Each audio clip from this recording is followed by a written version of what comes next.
Friends, तो आज हम एक वीडियो लेकर आए हैं। एक वीडियो देखे हैं कि how Ranjit Bajaj became biggest nightmare for football mafia.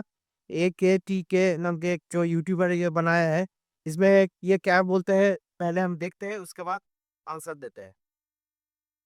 देखिए, इस वक्त दुनिया का सबसे बड़ा स्पोर्टिंग इवेंट चल रहा है और इस पूरे टूर्नामेंट में 140 करोड़ लोगों का एक देश कहीं दिख ही नहीं रहा है, क्योंकि इंडिया आज फीफा रैंकिंग में 138वें 138th नंबर पर पड़ा हुआ है। हमसे गरीब गरीब देश, हमसे छोटे छोटे देश आज भी उस मैदान पर खड़े हैं और हम बाकी के देशों को अपनी फेवरेट टीम बताकर उसे सपोर्ट कर रहे हैं। और हालात तो ये हैं कि पिछले एशियन कप क्वालिफाइंग में हम 5 में से एक मैच भी नहीं जीत पाए। हम बांग्लादेश से हार गए, जिसकी रैंकिंग हमसे 50 पायदान नीचे है। 22 years after beating India in Dhaka, Bangladesh have won it again. हम हांगकांग से हार गए। एक ऐसी टीम जिसको इंडिया ने 4 साल पहले इसी सेम टूर्नामेंट में 4-0 हराया था, आज उसी हांगकांग ने इंडिया को 1-0 हरा दिया। एंड इससे जस्ट कुछ दिन पहले इंडिया गई थी थाईलैंड, एक ऐसी जगह जहां पर हमारे पूरे देश के मर्द जाते हैं मसाज कराने, पर हमारी नेशनल टीम वहां जाकर उन लोगों की मसाज कराई। और हमारी अपनी टॉप लीग ISL पिछले साल बीच में ही बंद हो गई, क्योंकि पैसा देने वाला हाथ छुड़ाकर भाग गया था। यानी इस देश में फुटबॉल नाम की चीज अब बची ही नहीं। स्टॉप वॉचिंग इंडियन फुटबॉल दोस्तों। इंडियन फुटबॉल आप देखना बंद कर दीजिए, क्योंकि कुछ नहीं हो सकता इंडियन फुटबॉल का, कुछ होने नहीं वाला है और हम और आप ऐसे ही बेवकूफ बनते रहेंगे, उम्मीद लगाते रहेंगे। पर ठीक इसी वक्त इसी देश में एक बंदा खड़ा हो जाता है जो ये कह रहा है कि अगर उसे मौका मिल जाए तो वो इंडियन फुटबॉल की पूरी तस्वीर बदल देगा। जिसने लिवरपूल को हराया है, वही बैच है, वही एज ग्रुप है। 2011 2012 का एज ग्रुप है जो वर्ल्ड कप अंडर 15 जा रही है इंडिया का। और हमें कल लेटर आया है कि हमें ये 3 लड़के अपने से दे दो। बिल्कुल भी नहीं देने मैंने। क्यों नहीं देने? और देखो, क्योंकि I have a chance to make sure India can actually win it man. We have a chance to make India proud. तुम लोगों ने जितना गंद पाया है with all your coaches, you done everything. अगर तुम लोगों को इस मौका था, I think you could have won it, you have done it by now. Mister Kalyan Chaubey, mister Satyanarayan, keep your personal differences with me aside. Please put me in charge of this team. When I say in charge, I want my coaching staff. I am not saying only Minerva boys. The best boys will go. But okay, there can be no interference from you guys. And I promise you, I will get you a trophy. I promise you that. और उसने ये बात हवा में नहीं कही है। इसी साल स्पेन में मोहाली की एक छोटी सी एकेडमी के अंडर 15 के लड़के वो लिवरपूल FC के सामने उतरते हैं, यानी दुनिया की सबसे अमीर एकेडमी में से एक के सामने, और वो लिवरपूल को 6-0 से रौंद देते हैं। इसका यहाँ पता लगना चाहिए सबको कि कोई टीम आई थी और इंडिया से आई थी और सबको ठोक के गई है। क्या करना है? ठोकना है। क्या करना है? क्या करना है? This is the best team in the world. This is the best coaching under 16 team in the world. और इसके लिए ना इस एक बंदे को अपनी प्रॉपर्टी गिरवी रखनी पड़ती है, क्योंकि हमारे फुटबॉल फेडरेशन ने इन्हें 1 रुपया नहीं दिया। इस बंदे का नाम पता है क्या है? रंजीत बजाज। और आज एक पूरा फेडरेशन इस एक आदमी से डरा हुआ है, क्योंकि इसने वो सवाल खड़ा कर दिया है जिसका जवाब किसी के पास है ही नहीं। My aim is that if one of these boys scores against Barcelona like they did against Liverpool, then scouts will look at them, and when they turn 16, they'll take them, and then this boy will not look at the bloody money here. So my aim is what? To get these guys out of India and play in Europe. Unless we have 10 Indians playing in Champions League, we'll never reach the World Cup. Simple as that. तो देखो, सवाल अब ये उठता है कि जो देश कभी पूरे एशिया का चैंपियन हुआ करता था, जिसे ब्राजील ऑफ एशिया कहा जाता था, वो यहाँ कैसे पहुंचा? ये बर्बादी कैसे हो गई? ये बर्बादी अपने आप हो गई। मतलब कुछ जो चीज है, जो पता है क्या है इसमें से, कुछ सही भी है, कुछ गलत भी है, और कुछ चीज जो है वो तो ये जो जैसे बताया ठीक है, लेकिन बात ये है कि पहले तो बात आप समझने की कोशिश करो कि जो सीनियर टीम है और जूनियर टीम है उसके में परफॉर्मेंस का बहुत ही अंतर होता है। ठीक है, बहुत ही अंतर होता है। सऊदी अरबिया हम तरीकी तौर पे हमको आपको दिखाते हैं। Saudi Arabia is a powerhouse of Asian football, everyone know that, in men's category specially. तो Saudi Arabia how many times qualify and best performance in world cup men's football under 17, under 20 and senior team. तो इधर पर उत्तर क्या दिया है देखो, the Saudi Arabia men's football team qualified several time, ये छोड़ो। सीनियर टीम जो है फीफा वर्ल्ड कप में 7 टाइम क्वालिफाई किया है और इसमें से सबसे अच्छा परफॉर्मेंस है राउंड ऑफ 16 में। ये गया था 1984 में। उसके बाद कभी भी सेकंड राउंड में मतलब ग्रुप स्टेज के से बाहर ये लोग नहीं जा पाए। अगर अंडर 20 में अगर इन लोग का परफॉर्मेंस देखोगे तो ये 2 बार राउंड ऑफ 16 में गए थे, 10 बार क्वालिफाई किया।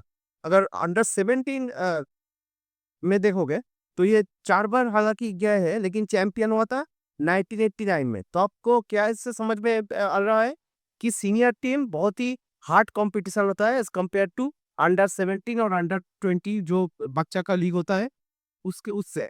अ, अगर ईरान के बारे में देखोगे तो ईरान भी FIFA world cup 7 time qualify किया है। ये लोग कभी ग्रुप स्टेज से जो राउंड रॉबिन होता है उसमें एडवांस नहीं कर पाए। अगर अंडर ये टीम का अगर अंडर 20 में देखोगे तो यही हालत है, ग्रुप स्टेज से बाहर नहीं कभी जा पाए। लेकिन अंडर 17 में 5 बार क्वालिफाई किए, इसमें से क्वार्टर फाइनल में एक बार गया था 2017 में। मतलब सऊदी अरब की तरह इसको भी सबसे अच्छा जो परफॉर्मेंस है वो मिला था अंडर 17 कैटेगरी में। जितना जितना सीनियर लेवल बढ़ता रहता है परफॉर्मेंस घटता रहता है, ठीक है।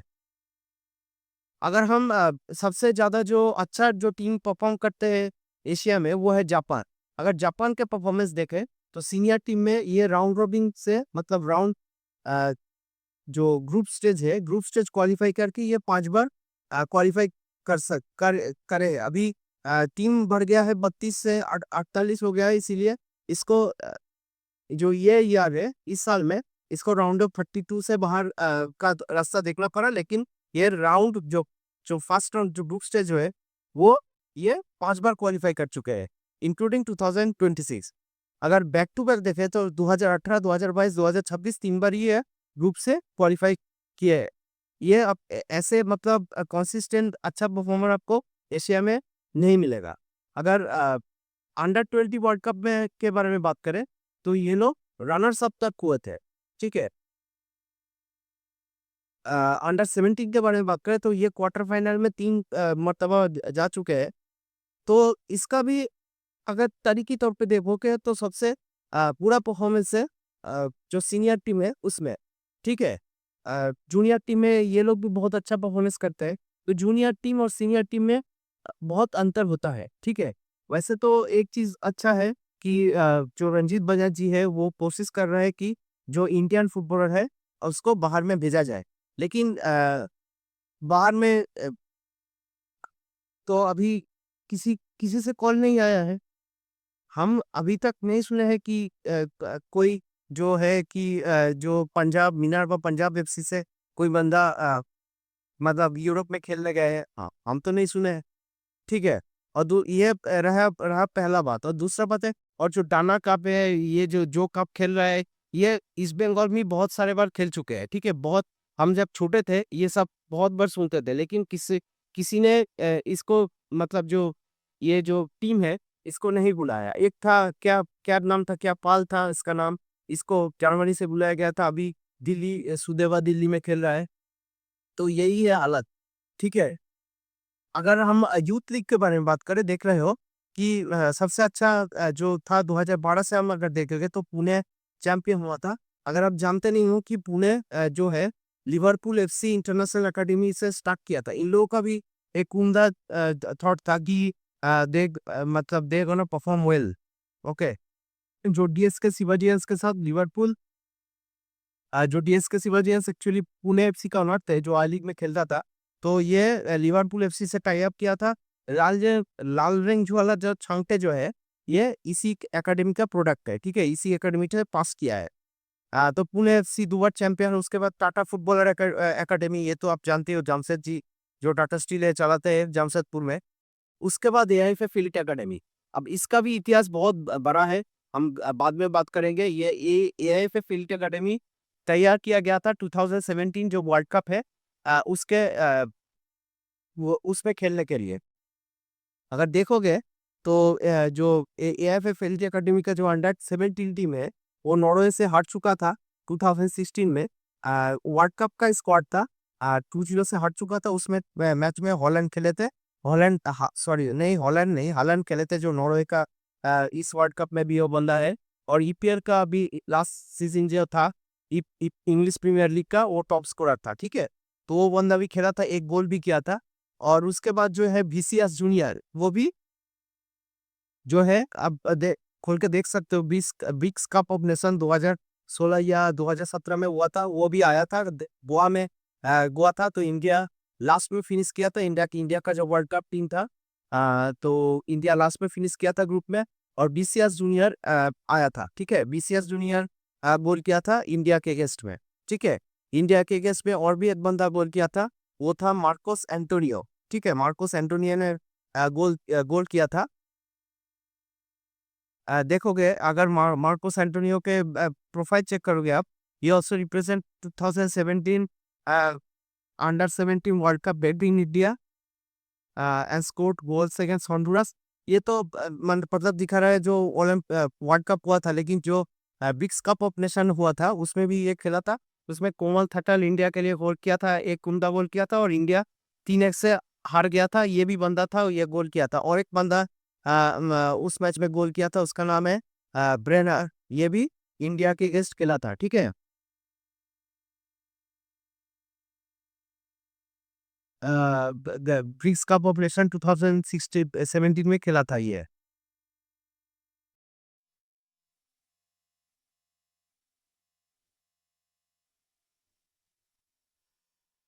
2016 में शायद खेले थे, ठीक है। तो जो मैच हुआ था 2016 में, अगर देखोगे तो 2016 में जो मैच हुआ था, इंडिया चारों में से चार में मैच में शिकस्त मिला था।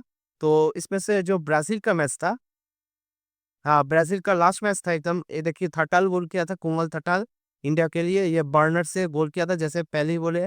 वीसीएस जूनियर जो इस वर्ल्ड कप में भी खेल रहा है और रियल मैड्रिड के लिए खेलता है शायद अभी।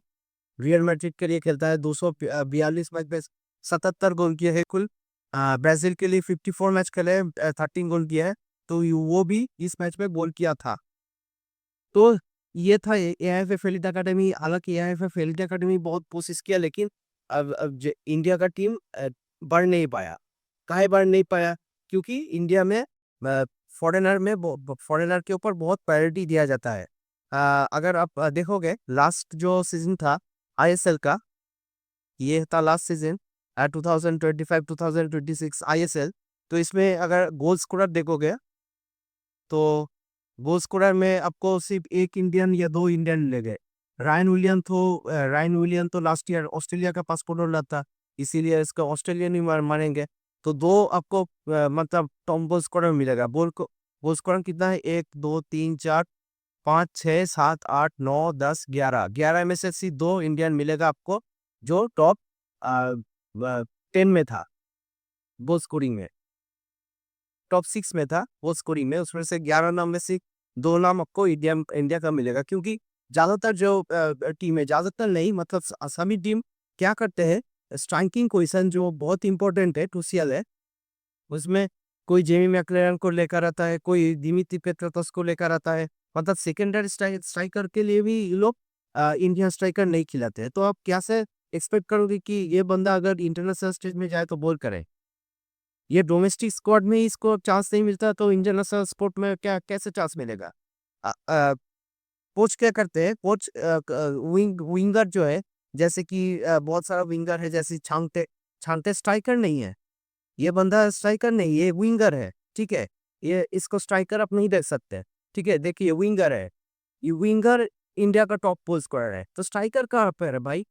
स्ट्राइकर तो नहीं है। आप तो स्ट्राइकर यूज नहीं करते, तो आप कैसे एक्सपेक्ट करोगे कि इंडिया बोल करेगा बांग्लादेश से और या फिर थाईलैंड या फिर दूसरे देश से? ये तो बात एक हो गया, ठीक है। और अगर देखोगे कि जो है इंडिया का जो है, इंडिया जो बांग्लादेश से 22 साल में के बाद मैच हार गए। कैसे हार गए? 2003 में लास्ट हारा था, उसके बाद 22 साल बाद हार गए। कैसे हार गए? क्योंकि इन लोगों के पास फॉरेन ओरिजिन फुटबॉलर है, ठीक है। जैसे कि देखिए हाजमा Chaudhary Samvit Som like Bangladesh origin footballer responsible for defeat. तो इस पर दिया हुआ है हाजमा Chaudhary played a massive role for Bangladesh 1-0 victory over India. ठीक है, जो ना 2025-18 नवंबर में यह गेम खेला गया था. As a high profile English Premier League experience player the Sheffield United Leicester City defensive midfield switched international arrears from in Bangladesh lately in 2024. He single-handedly shifted the balance of power in South Asian football, making direct impact on India defeat. अगर वो था हाजमा चौधरी तो सिर्फ नहीं था, उसमें समित सोम भी था.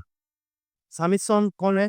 इस प्रोफेशनल सेंटर मिडफील्डर वो officially switch international ages from Canada to Bangladesh.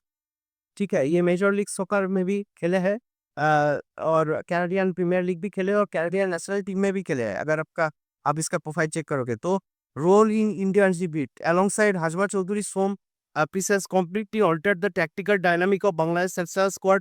His high-level North American professional experience provided Bangladesh with the exceptionally technical, disciplined and calm pieces in central midfield. This tactical setup successfully choked Indian center passing lanes, directly leading to the historic clean sweep victory. तो आपको क्या पता चल रहा है कौन south Asia में आप इंडिया को हराएगा? ज़्यादातर कंट्री आपको इंडिया आपको हरा देगा. अभी श्रीलंका में भी जो ओरिजिन फुटबॉलर है, इंग्लैंड ओरिजिन फुटबॉलर है, वो लेकर आ रहे हैं. बांग्लादेश में भी चालू कर दिया. बांग्लादेश तो उस टाइम के दौरान 3 फुटबॉलर खिलाया था. अभी सुन रहे हैं कि जे लीग का एक प्लेयर लेकर आएगा ओरिजिन फुटबॉलर और एक लेकर आएगा इंग्लैंड ईपीएल से, फुलहैम से. ठीक है, एक अंडर 20 फुटबॉलर को लेकर आएगा जो बांग्लादेश के लिए रिप्रेजेंट करेगा. अगर ओरिजिन फुटबॉलर के बारे में बात करें तो हम कैसे भूल जाए इंडोनेशिया की. Indonesia national how many Dutch origin footballer Indonesia national football team play.